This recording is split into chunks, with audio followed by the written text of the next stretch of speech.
Eu saúdo a todos com a paz do Senhor, saúdo a você que nos assiste através das redes sociais, através desse vídeo, por intermédio do canal do Ministério Ágios ou pela página da Igreja Nova Unção. Saúdo a vocês que estão aqui conosco na Igreja Nova Unção, de onde estamos gravando esse vídeo. Hoje estamos dando continuidade à lição número 3, que é Andando em Fé. Estamos na parte que fala sobre crescendo em fé, crescimento da fé. E nós vimos na lição passada, ministrada por Bruna Monastirski, que se não praticarmos, se não colocarmos em prática a nossa fé, a tendência é que a nossa fé ela enfraqueça, não é verdade? E também vimos que o alimento da nossa fé é a palavra de Deus. Então, se não nos alimentamos direitinho, a nossa fé tende a enfraquecer, A nossa fé é como, podemos fazer uma ilustração, como uma fogueira. Assim que a gente acende as chamas da fogueira, elas são muito fortes. E à medida que o tempo passa, essas chamas tendem a se tornar brasas e, com o passar do tempo, tendem a se tornar cinzas. Então, da mesma forma é a nossa fé. Precisamos praticar com ações e alimentar com a palavra de Deus. O primeiro tópico da nossa lição de hoje é compreendendo a palavra revelada. Precisamos compreender a palavra. A palavra ela precisa ser revelada a nós. Como assim, Cleison? Nós sabemos que a palavra de Deus ela é alimento para o nosso espírito e alimento para a nossa alma. Sabemos que a nossa fé também se alimenta da palavra de Deus. Mas se essa palavra não for revelada a nós através do Espírito Santo de Deus, nós não teremos discernimento. Nós não compreenderemos de fato o que a palavra quer dizer. Por isso esse tópico, compreendendo a palavra revelada.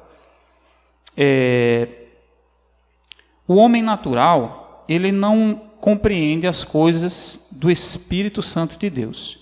Vejamos em 1 Coríntios capítulo 2, versículo 14. 1 Coríntios capítulo 2, versículo 14, o texto nos diz: Ora, o homem natural não aceita as coisas do Espírito de Deus, porque eles são loucura, e não pode entendê-las, porque elas se discernem espiritualmente. Então, as coisas de Deus, as coisas da palavra de Deus, não são discernidas pelo homem comum, pelo entendimento comum. Elas são discernidas através do Espírito Santo de Deus. É como se o Espírito Santo de Deus nos fosse uma luminária, fosse uma lâmpada, Então, através do Espírito Santo de Deus, é que Deus vai realmente iluminar os nossos corações e as nossas mentes para que possamos compreender de fato o que a palavra quer nos dizer. Fazendo uma ilustração rápida, eu, por exemplo, já tive a experiência de estar sob a luz de um candeeiro. Eu não sei se alguém aqui já teve essa experiência de estar sob a luz de um candeeiro. A iluminação não é das melhores, então a gente vê as coisas meio que no vulto, sombras. A gente não consegue definir exatamente o que a gente está enxergando. Agora vamos comparar isso como se a gente estivesse lendo a palavra sem estar sob a luz do Espírito Santo de Deus. É como se a gente estivesse debaixo dessa luz do candeeiro. E quando o Espírito Santo começa a nos revelar o que de fato a palavra quer dizer, nós estamos aí nesse momento sob uma luz mais forte. Digamos que fosse um LED, Imaginando hoje algo mais moderno que nós temos com relação a luminárias, seria um LED. Então o Espírito Santo de Deus, ele funciona como essa lâmpada de LED que ilumina e permite que possamos enxergar corretamente o que estamos vendo e o que estamos lendo, Por exemplo, muitos cristãos conhecem aquela célebre frase né, de Filipenses capítulo 4, versículo 13. Tudo posso naquele que me fortalece. Mas, sem estar sob a luz do Espírito Santo, a maioria de nós cristãos não sabe o que realmente essa frase significa, porque não conhece, não entende o contexto que Paulo disse essa frase. Tudo posso naquele que me fortalece. A gente vê isso em carro, estampado em adesivos, né, no vidro do carro. Tipo assim, comprei esse carro aqui, tudo posso naquele que me fortalece. Né? Vou passar num concurso público, porque eu tudo posso naquele que me fortalece. Então as pessoas têm um entendimento errado do que realmente Paulo quis dizer com essa frase. O contexto dessa frase, Paulo estava na prisão e estava querendo dizer que ele estava acostumado tanto a estar na bonança quanto no sofrimento.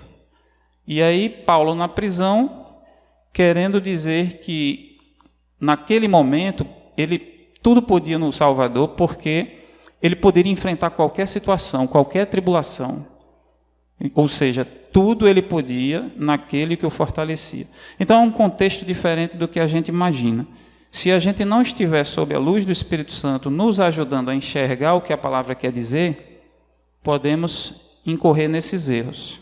Né? Vejamos o que diz aqui, para ratificar o que temos falado, em João capítulo 14, versículo 26. João capítulo 14, versículo 26. Isso aqui é Jesus dizendo para os seus discípulos: mas o Consolador, o Espírito Santo, a quem o Pai enviará em meu nome, esse vos ensinará todas as coisas. Olha o que Jesus está dizendo. O Espírito Santo de Deus, que virá em meu nome, né, falando para os discípulos, esse vai ensinar a vocês todas as coisas e vos fará lembrar de tudo o que vos tenho dito. Então, o Espírito Santo de Deus, mais uma vez aqui, ratificando, né, confirmando, vem como alguém que vem nos ensinar realmente as leis de Deus. Não é verdade? Então ele vem, em outra tradução, diz que eu vos deixarei o conselheiro, como alguém que vai ajudar realmente no entendimento das leis. Em Salmos 119, versículo 12, o salmista diz, como que uma oração: bendito és tu, ó Senhor, ensina-me os teus estatutos. Ou seja, ele pede a Deus que o ensine os seus estatutos. No Salmos capítulo 25, versículo 4, diz: faze-me, Senhor, conhecer os teus caminhos, ensina as tuas veredas, me ensina as tuas veredas. Então, é através da oração que nós vamos pedir discernimento a Deus para que ilumine os nossos corações e as nossas mentes, a fim de que possamos entender e compreender realmente a nossa herança. Em Efésios, capítulo 1, versículos 17 e 18, nesse contexto aqui, Paulo está escrevendo à igreja de Éfeso. Vejamos o que Paulo diz aqui em Efésios, capítulo 1, versículos 17 e 18.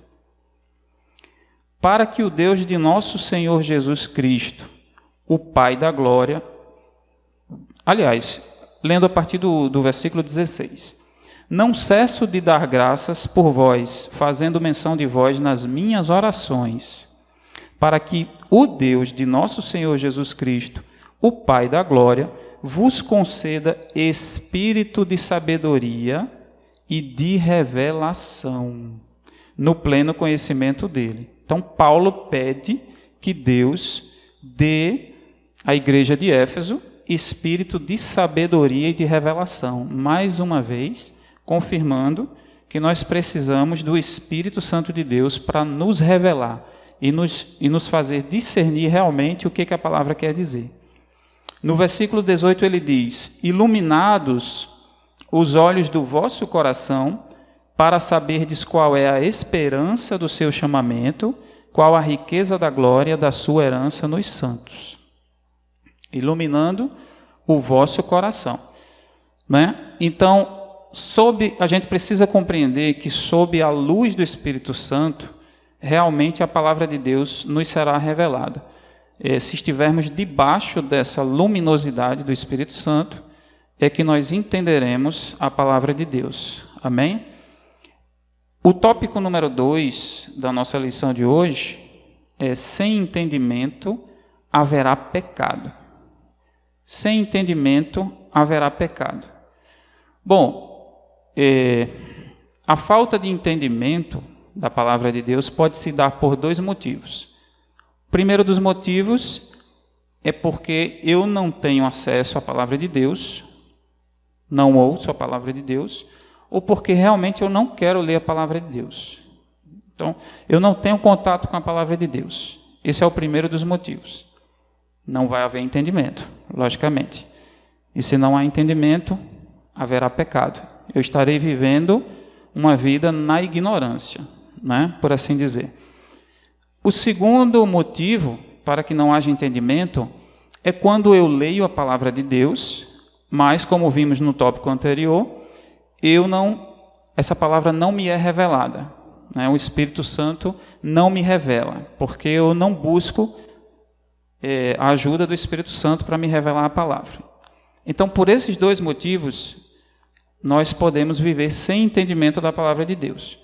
Quanto ao primeiro motivo, que é não ler a palavra, não compreender, eu gosto muito de imaginar o quanto eu já aprendi com a palavra de Deus.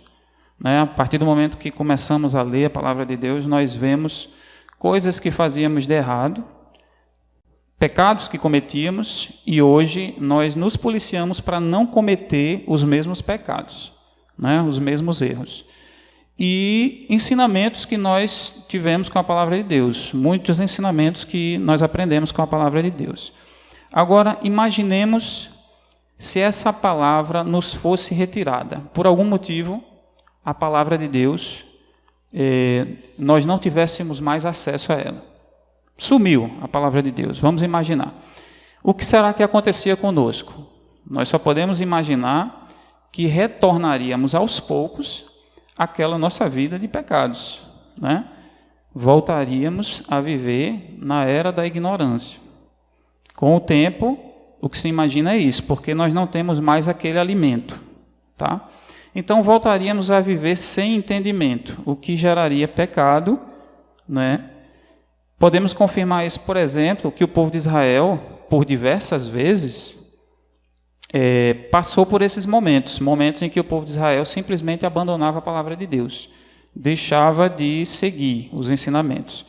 Nós vemos isso, por exemplo, em 2 Reis, capítulo 21, que a história nos fala sobre o reinado de 2 reis, né, pai e filho, que seriam os reis Manassés e o rei Amon. Esses 2 reis, os estudiosos costumam dizer que são 2 dos piores reinados de Judá, né? Durante esse reinado, eles simplesmente abandonaram o livro da lei. O livro da lei foi esquecido no templo.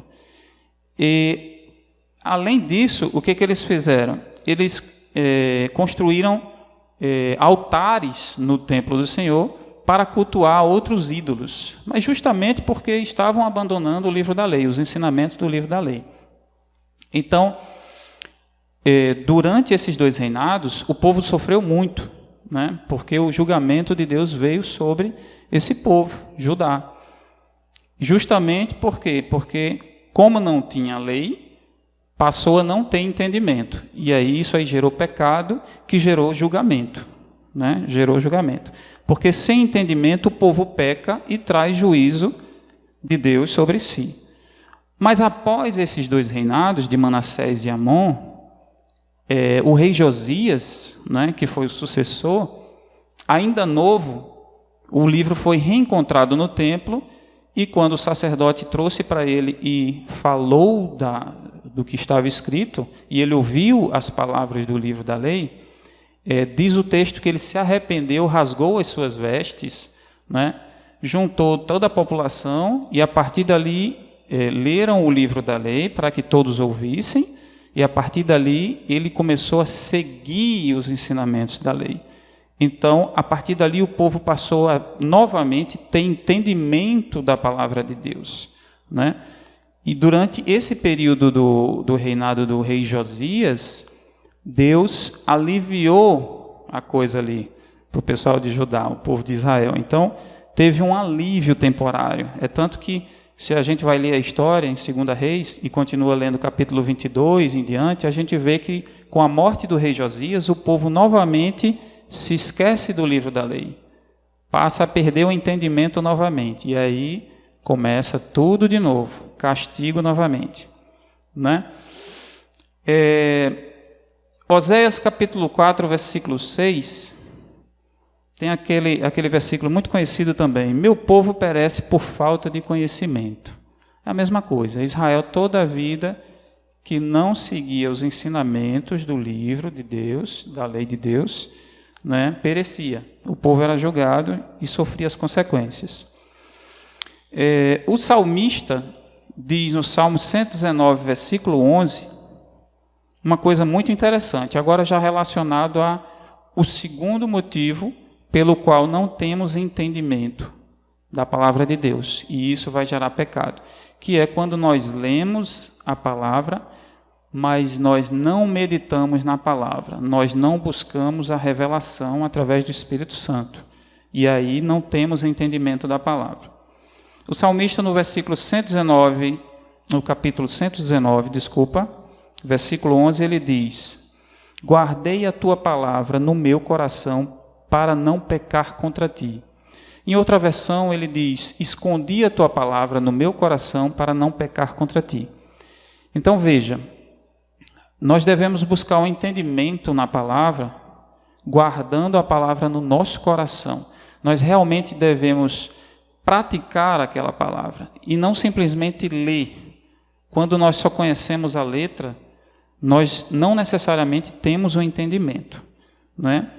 Em Mateus capítulo 22, versículo 29, tem um texto bem interessante, Mateus 22, versículo 29, que Jesus, num contexto onde os saduceus estão indagando Jesus sobre a lei do levirato, certo? A lei do levirato não vem ao caso, mas era uma lei que protegia a viúva e garantia a linhagem familiar.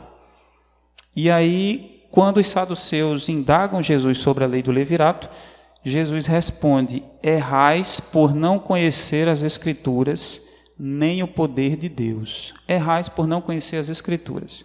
Ora, os saduceus, eles eram profundos conhecedores da lei. Profundos conhecedores, né? É tanto que a maioria dos sacerdotes no tempo de Jesus eram dos saduceus, né? Era como se fosse um grupo religioso.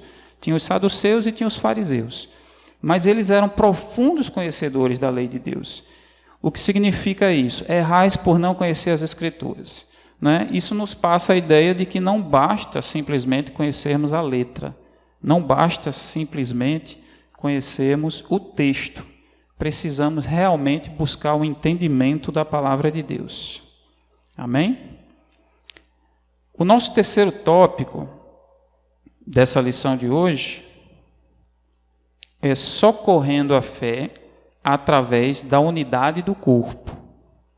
Nós precisamos compreender que a unidade do corpo, ou seja, estar inserido em comunhão com a igreja, em comunhão com os irmãos, isso fortalece a nossa fé, isso mantém a nossa fé de pé, né? Se não estamos inseridos no corpo, provavelmente nós cairemos, a nossa fé vai enfraquecer.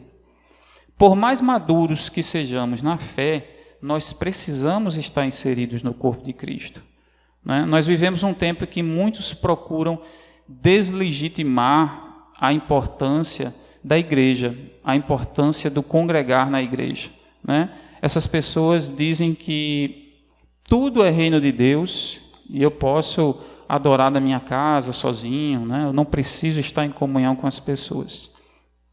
Vejamos o que diz em Eclesiastes, capítulo 4, versículo 10. Eclesiastes, capítulo 4, versículo 10. Melhor, leia a partir do versículo 9.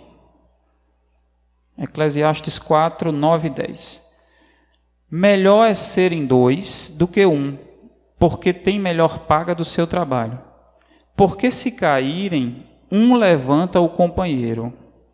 Ai, porém, do que estiver só, pois caindo não haverá quem o levante. Então, o texto nos diz claramente que a comunhão é muito importante, porque quando nós estivermos em um momento de baixa, em que a nossa fé estiver enfraquecida, o nosso irmão ele pode nos auxiliar, ele pode chegar em nosso socorro. Então precisamos estar nesse momento de comunhão. Vejam que o apóstolo Paulo, que tanto sofreu pelo Evangelho, ele diz que a fé mútua traz o encorajamento, né? Em Romanos capítulo 1, versículo 12, vejamos o que Paulo diz aqui aos Romanos, capítulo 1, versículo 12.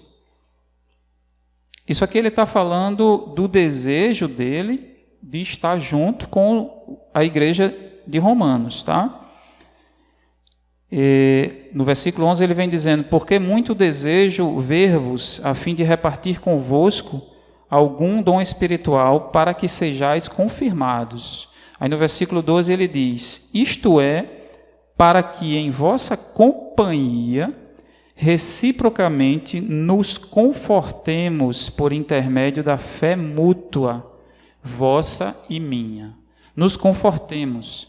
Em outra versão, a gente encontra nos encorajemos, né? Então, veja que Paulo vê aqui a importância do compartilhamento de experiências acerca da fé. Ele vê a importância da comunhão. Os irmãos precisam estar inseridos no corpo. Uma igreja é fundamental para que sejamos encorajados e não abandonemos a nossa fé. Quando nós saímos da igreja, quando nós deixamos a igreja, nós nos colocamos em posição de risco, né? Nós perdemos o nosso apoio quando nós fazemos isso. Então, cada um de nós, na sua individualidade, faz parte do corpo de Cristo. E cada um de nós tem a sua função dentro do corpo de Cristo, né? Os membros eles têm que estar necessariamente inseridos no corpo de Cristo, inseridos no corpo. Fazendo alusão ao nosso corpo físico, né? Se nós retirarmos um pé, se nós retirarmos uma mão, eles não sobreviverão. Eles precisam da irrigação, precisam estar juntos, sendo alimentados pela irrigação sanguínea. Então, se a gente retira um pé, se a gente retira uma mão, a tendência é que eles sequem e murchem e morram, né? Eles precisam estar no corpo para estarem vivos.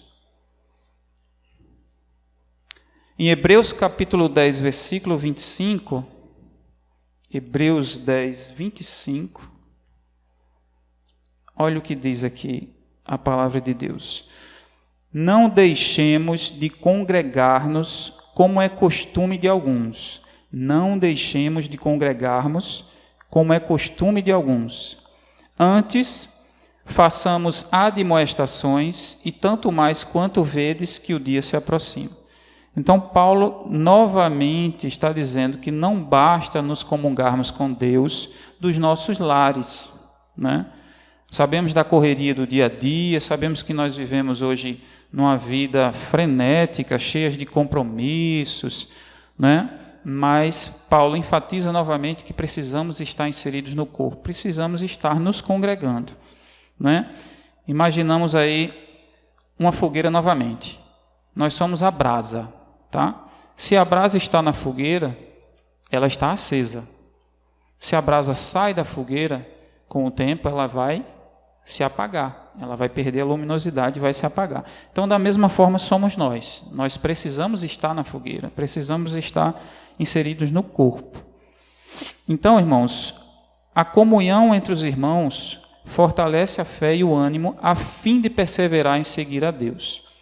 Então, que possamos lembrar, encerrando o nosso estudo de hoje, que possamos lembrar que precisamos fortalecer a nossa fé através da unidade do corpo de Cristo, né? Encorajando-nos uns aos outros, E precisamos pedir ao Espírito Santo de Deus que ilumine os nossos corações e a nossa mente, a fim de que possamos entender qual é a boa, perfeita e agradável vontade de Deus. Amém? Deus abençoe a todos.